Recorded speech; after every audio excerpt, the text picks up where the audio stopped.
സംസാരിക്കുമ്പോൾ എപ്പോഴെങ്കിലും he don't എന്ന് പറഞ്ഞിട്ടുണ്ടോ, അതോ ഹി ഡസന്റ് എന്നാണോ പറഞ്ഞിട്ടുള്ളത്? നമ്മളിൽ ചിലർക്കെങ്കിലും ഈ ഒരു ഡൗട്ട് തോന്നിയിട്ടുണ്ടാകും. അപ്പോ ഇന്ന് നമ്മൾ വീഡിയോയിൽ ഡിസ്കസ് ചെയ്യുന്നത് ഹി ഡോണ്ട്, ഹി ഡസന്റ് എന്നിവ തമ്മിലുള്ള ഡിഫറൻസിനെ കുറിച്ചാണ്. ആദ്യം നമ്മൾ മനസ്സിലാക്കേണ്ട കാര്യം മീനിങ് വൈസ് ഡു, ഡസ് എന്നീ വേർഡ്സ് തമ്മിൽ ഡിഫറൻസ് ഇല്ല എന്നതാണ്. ഡിഫറൻസ് ഇല്ലെങ്കിൽ പിന്നെ വ്യത്യാസം പറഞ്ഞുകൊണ്ട് ഈ വീഡിയോന്റെ ആവശ്യമില്ല അല്ലേ? ഞാൻ പറഞ്ഞത് മീനിങ് വൈസ് ഡു, ഡസ് എന്നിവ തമ്മിൽ ഡിഫറൻസ് ഇല്ല എന്നാണ്. എന്നതിന്റെ അർത്ഥം ഇവ ഒരേ അർത്ഥത്തിൽ ഒരേ സിറ്റുവേഷനിൽ ഒരേപോലെ യൂസ് ചെയ്യാം എന്നല്ല. നമുക്കറിയാം, നമ്മൾ സംസാരിക്കുമ്പോൾ ചിലപ്പോ ഒരു വ്യക്തി അല്ലെങ്കിൽ ഒരു വസ്തുവിനെ കുറിച്ചായിരിക്കും പറയുന്നത്.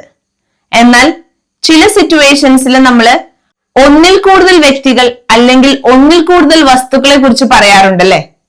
ഇവിടെയാണ് ഡു, ഡസ് തമ്മിലുള്ള ഡിഫറൻസ്.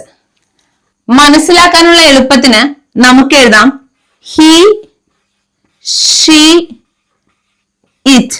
ഇവിടെയെല്ലാം ഒന്നല്ലേ ഉള്ളൂ. അതല്ല എങ്കിൽ ഏതെങ്കിലും ഒരു സിംഗുലർ നൗൺ ആണെങ്കിൽ അവിടെ നമ്മൾ യൂസ് ചെയ്യുന്നത് ഡസ് ആയിരിക്കും. ഹി, ഷീ, ഇറ്റ് അതെല്ലാം ഏതെങ്കിലും ഒരു സിംഗുലർ നൗണിന്റെ കൂടെ നമ്മൾ യൂസ് ചെയ്യുന്നത് ഡസ് ആയിരിക്കും.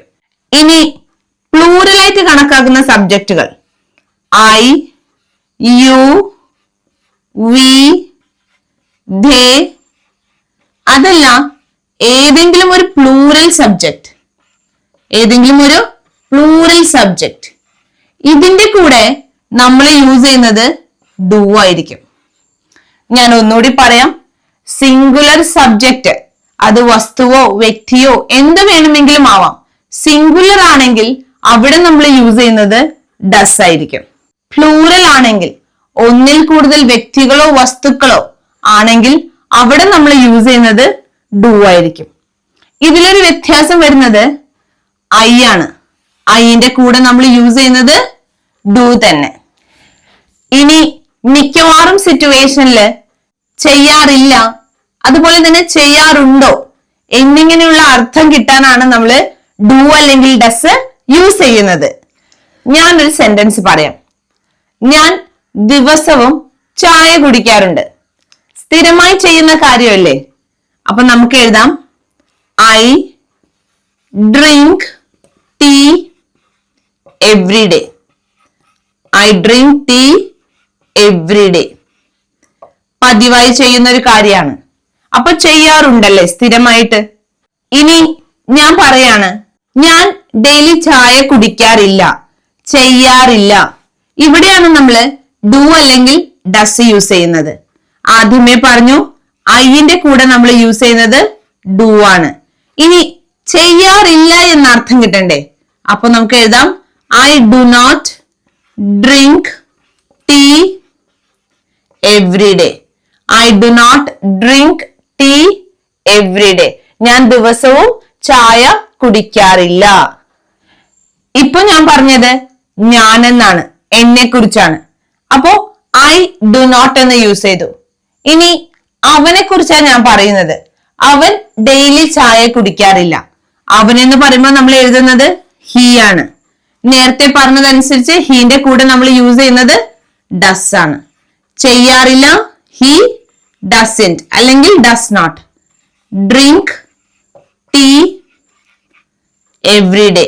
അവൻ ദിവസവും ചായ കുടിക്കാറില്ല. ഹി ആയതുകൊണ്ടാണ് നമ്മളിവിടെ ഡസ് യൂസ് ചെയ്തത്. ഐ വന്നപ്പോ ഡു ആണ് യൂസ് ചെയ്തത്. അർത്ഥം കൊണ്ട് മീനിങ് വൈസ് ഡു അല്ലെങ്കിൽ ഡസ് ഒരുപോലെയാണ് യൂസ് ചെയ്തത്. എന്നാൽ സിറ്റുവേഷൻ അനുസരിച്ച് ഡു അല്ലെങ്കിൽ ഡസ് മാറ്റി യൂസ് ചെയ്യണം. അടുത്തൊരു എക്സാമ്പിൾ നോക്കാം.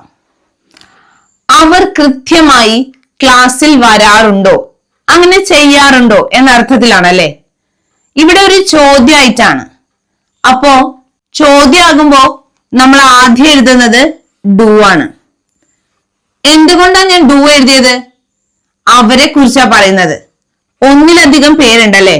അപ്പോ ഡു ദേ. ഇവിടെ അവനായിരുന്നെങ്കിൽ ഡസ് ഹി എന്ന് യൂസ് ചെയ്യുമായിരുന്നു. അവർ കൃത്യമായി ക്ലാസ്സിൽ വരാറുണ്ടോ? ഇവിടെ കൃത്യമായി എന്ന് ഞാൻ ഉദ്ദേശിക്കുന്നത് ഡെയിലി ക്ലാസ്സിൽ വരാറുണ്ടോ എന്നാണ്. അപ്പൊ നമുക്ക് എഴുതാം do they come to class regularly. പതിവായി എന്ന അർത്ഥത്തിലാണ്. Do they come to class regularly. അവര് പതിവായിട്ട് കൃത്യമായിട്ട് ക്ലാസ്സിൽ വരാറുണ്ടോ? Do they come to class regularly. അവൾ മീറ്റ് കഴിക്കാറില്ല. അവൾ മീറ്റ് കഴിക്കാറില്ല. ചെയ്യാറില്ല എന്നാണ് നമ്മൾ പറയുന്നത്. അവളെ കുറിച്ചല്ലേ. അപ്പൊ നമുക്ക് ഷീ ഡസ് ചേർക്കാം അല്ലെ. She does. ഇനി ചെയ്യാറില്ല എന്നാ പറയുന്നത്. അപ്പോ ഡസന്റ് അല്ലെങ്കിൽ ഡസ് നോട്ട്. Eat meet. അവൾ മീറ്റ് കഴിക്കാറില്ല. She doesn't eat meet. ഇനി മീറ്റ് കഴിക്കാറുണ്ടോ എന്നാണെങ്കിലോ ഈ ഡസ് നമ്മൾ ആദ്യം എഴുതിയാൽ മതി. Does she. ഇപ്പൊ ഇതൊരു ക്വസ്റ്റ്യൻ ആയിട്ട് വരും. ബാക്കിയെല്ലാം സെയിം തന്നെ. Does she eat meet. ശ്രദ്ധിക്കേണ്ട കാര്യം ഡസ് എഴുതി കഴിഞ്ഞാൽ പിന്നെ വെർബിന്റെ കൂടെ നമ്മൾ എസ് ചേർത്ത് പറയാൻ പാടില്ല. നിനക്ക് ആൻസർ അറിയാമോ? നിനക്ക് ആൻസർ അറിയാമോ? Do you. നീ അല്ലേ. Do you know the answer. Do you know the answer. നിനക്ക് ആൻസർ അറിയാമോ? Do you know the answer. അവൻ ദിവസവും ടി വി കാണാറില്ല. അവൻ ദിവസവും ടി വി കാണാറില്ല. അവനല്ലേ. അപ്പൊ നമുക്ക് ഹീ എഴുതാം. ഹീന്റെ കൂടെ ഡസ്. ഇനി ചെയ്യാറില്ല എന്നാണ്. ഡസ് നോട്ട് അല്ലെങ്കിൽ doesn't. Watch T V every day. അവൻ ദിവസവും ടി വി കാണാറില്ല. He doesn't watch T V every day. Do or ഡസിനെ കുറിച്ച് പറയുമ്പോൾ മറ്റൊരു കാര്യം കൂടി പറയട്ടെ. ഡു ഡസ് നമ്മൾ യൂസ് ചെയ്യുന്നത് പ്രസന്റ് ടെൻസിലാണ്. ഡു അല്ലെങ്കിൽ ഡസ് നമ്മൾ യൂസ് ചെയ്യുന്നത് പ്രസന്റ് ടെൻസിലാണ്. വ്യത്യാസം ഞാൻ പറഞ്ഞു. സിംഗുലർ സബ്ജക്റ്റ് ആണെങ്കിൽ എപ്പോഴും നമ്മൾ യൂസ് ചെയ്യുന്നത് ഡസ് ആയിരിക്കും.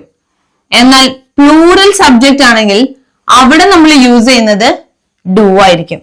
അത് ക്വസ്റ്റ്യൻ ഉണ്ടാക്കാനാണെങ്കിലും നെഗറ്റീവ് ആക്കാനാണെങ്കിലും നമുക്ക് ഇതേ പാറ്റേൺ തന്നെ ഫോളോ ചെയ്യാം. ഇപ്പോ ഞാൻ തുടക്കത്തിൽ പറഞ്ഞ ആ ഡിഫറൻസ് നിങ്ങൾക്ക് ക്ലിയർ ആയി എന്ന് വിചാരിക്കുന്നു.